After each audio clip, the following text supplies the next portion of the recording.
Bravo. Hello, I'm Fabian Priya with Elbc Newsline. Today is Monday, February 16, 2026, and these are our top stories. Executive halts driver's license issuance and vehicle registration at Transport Ministry beginning March 1, 2026.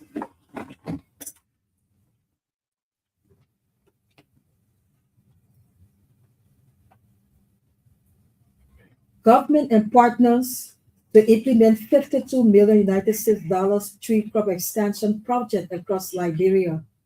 Ministry of Justice investigates video footage of individuals streaming of flood security of Liberia. And in foreign news, 3 South Africans charged with murder following the killing of an e-hailing taxi driver. These stories and much more, including sports, the weather forecast, the news in Liberian English and French. But first, the news bulletin and Biscow. The executive has pledged its commitment to implement the 2018 concession agreement between government and the Liberia Traffic Management Incorporated.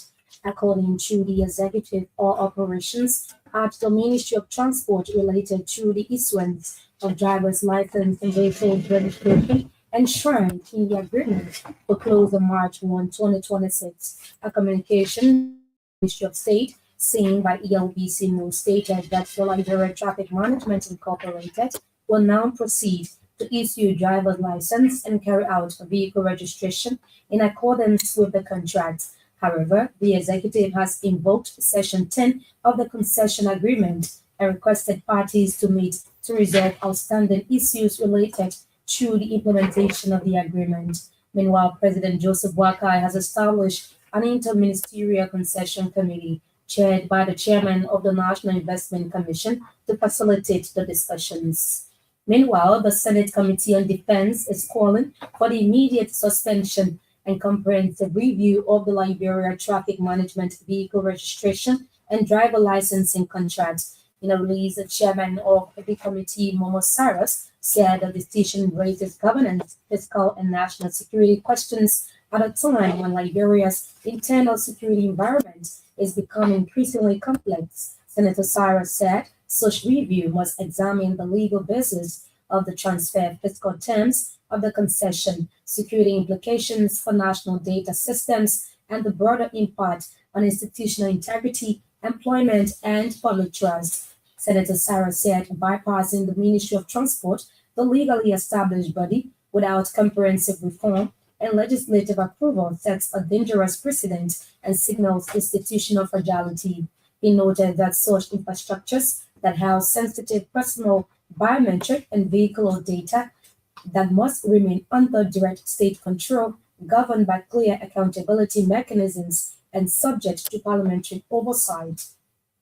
The committee at the same time called on President Joseph Boakai to reconsider the decision in the overriding interest of national security, sound governance, and economic fairness. Phase 2 of the 3 crop extension project has been launched to scale up production. The project was launched on Monday in Monrovia by agriculture stakeholders, including International Fund for Agricultural Development. Speaking at the launching ceremony, IFAD's representative to Liberia, Pascaline Barankiba, called for stronger systems, better coordination, and timely reporting during implementation of the project. Madam Barakimba said implementing partners of the project must adhere to disciplined procurement and financial management. She called for more resilient value chains, greater private sector engagement, and inclusion of women and youth during the project. Meanwhile, Agriculture Minister Alexander Nuta has commended IFAD for its continued support to food production in Liberia. According to Minister Nuta, IFAD provided Liberia more than 52 million United States dollars to support agricultural activities in the country. Minister Nuta noted that portion of the money received from IFAD will go towards phase 2 of the tree crop extension project.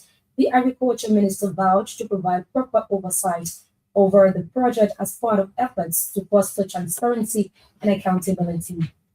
The Public Safety Division of the Ministry of Justice is currently reviewing a video footage showing individuals in security uniforms under the banner National Fuller Security of Liberia.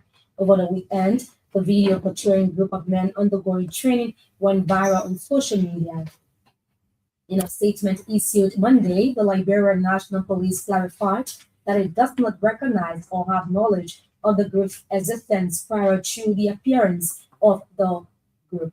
The police said while further updates are pending, the review process at the Ministry of Justice is in progress. Meanwhile, the LMP called on citizens to remain calm and report suspicious activities that may undermine community safety and national security. Meanwhile, the Ministry of Justice ordered the immediate halt to all activities of so-called National Fuller Security of Liberia. The Justice Ministry said any continuation of the group's activities will be considered a direct violation of the laws of Liberia. According to a release, government will not recognize, legitimize, or tolerate the formation of unauthorized security structures, particularly those organized along ethnic, tribal, communal, or sectarian lines. It said national security, law enforcement, and public order are constitutional responsibilities of legally established state institutions. The ministry has instructed relevant security and regulatory agencies to investigate this matter immediately.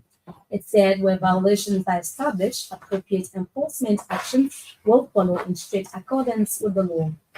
Justice Minister Councillor Oswald Toy is calling for sustained coordination among security agencies to protect the public and preserve the integrity of national security. Minister Toy said aviation security remains a critical component of the country's broader national security frameworks. According to a release, the Attorney General made the remarks recently when he led a high-level national security tour of the Roberts International Airport in Margate County. Councillor Oswald Toy commended the Liberia Airport Authority for what he described as proactive leadership in safeguarding the country's international gateway. For his part, the managing director of the Liberia Airport Authority, Ernest Hodges, reaffirmed the authority's commitment to upholding international aviation standards. He also stressed on deepening cooperation with state security institutions to ensure safe and efficient airport operations. President Joseph Boakai has returned home following his successful participation in the 39th African Union Summit in Ethiopia. The president arrived Monday afternoon via the Roberts International Airport in Margate County. During the annual event, the Liberian leader and his regional counterparts held a series of discussions ranging from pressing regional and global issues. The Liberian leader had a high-level breakfast consultation on the future of the United Nations called for a comprehensive and inclusive reform of the United Nations. Liberia, chair of the African Group at the United Nations, emphasized that the future of the United Nations must be shaped by all its members, especially those who represent its future. Meanwhile, President Boakai, while in Ethiopia, paid a visit to the Addis Ababa Science Museum on the margins of the AU Summit. The president's visitation followed an official invitation from Ethiopian Prime Minister Abiy Ahmed Ali. An executive mansion release says the visit offered President Boakai a first-hand look at exhibits highlighting scientific advancement and Africa's growing role in research and development. The release said the Liberian leader, during the exercise, engaged with displays showcasing modern discoveries and creative solutions designed to address global and continental challenges. According to the release, the tour reflected Liberia's growing interest in science, education, and innovation as key pillars for national growth and development. The ECOWAS Community Court of Justice is holding a bilateral meeting with the competent national authority and other stakeholders in Nigeria on the status of enforcement of the court's judgment. The meeting, scheduled for February 16 to 18, forms part of activities commemorating the 50th anniversary of ECOWAS. The engagement aims to strengthen cooperation between the court and national authorities of the member states by establishing a framework for collaboration and addressing challenges affecting the effective enforcement of the court's judgments. According to a dispatch, the objectives of the meeting include identifying and addressing challenges affecting enforcement, developing actionable strategies to enhance enforcement rates, and fostering a shared understanding of existing constraints, among others. The meeting will include presentations, discussions, and other interactive sessions that allowed for comprehensive dialogue between the court and the CNA with a view to improve compliance with ECOWAS court judgments. Liberian Association of Writers' new president, James Dwalu, has expressed concern over what he described as a growing lack of reading culture affecting both the public and private sectors of the Liberian school system. Speaking during his induction ceremony over the weekend, Mr. Dwalu said the decline in reading and writing habits among some citizens, especially students, is negatively impacting the Liberian society. He noted that the absence of strong reading hobbies among leaders and educators is influencing the younger generation in troubling ways, especially university students. Mr. Dwalu, however, challenged university professors and professionals to begin writing books in their respective fields, stressing that such contributions will strengthen Liberia's intellectual and academic landscape. He also called on government to settle the outstanding obligations at the Pan African Writers Association POWER in order to regularize the country's membership status with the Pan African Writers Association. Meanwhile, the former president of the Law, Councillor Adewale Kekule, highlighted several achievements under her leadership. She said the association implemented literary programs, trained student writers, and established book clubs in schools across the country, beginning in Nimba and Montserrado counties. Madame Kekule also announced the production of Law's first-hand literary magazine, Kondo Kima, meaning think, a title derived from the ancient Va script. Their publication, according to her, builds the foundation of the association's previous newsletter initiatives. She disclosed that the association is currently conducting a reading initiative at the Monrovia Central Prison to encourage young inmates to embrace reading and writings as a source of hope and personal transformation. The Health Ministry Non-Communicable Diseases and Injuries Unit, in collaboration with the Straight from the Heart International, has concluded a one-day autism research workshop. The workshop aims to create awareness on autism and chart a way forward that shifts perspectives about autistic individuals, specifically children. Autism is a lifelong neurodevelopmental condition that affects how individuals perceive the world, communicate, interact socially, and behave. Assistant Health Minister for Preventive Services, Dr. Carlo Howard, said for too long, Liberia has been striving to incorporate autism in its health programs. As a result, not much has been done in tackling cases of autism.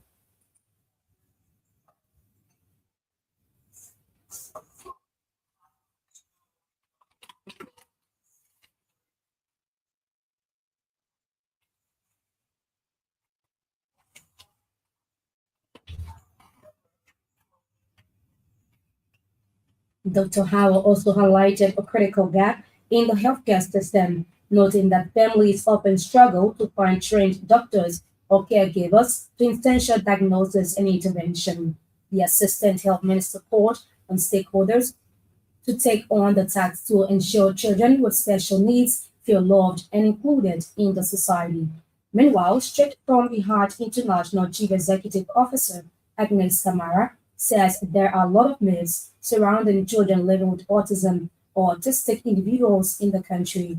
Madam Kamara emphasized that many parents remain unaware of the clinical signs and symptoms of autism, frequently misinterpreting the developmental disorder as witchcraft. She is urging government to prioritize the training of professionals and specialists to teach and care for children with autism. Madam Kamara also called on stakeholders and parents to intensify efforts to dispel common myths surrounding autism spectrum disorder. And that's the bulletin. Great. So, and the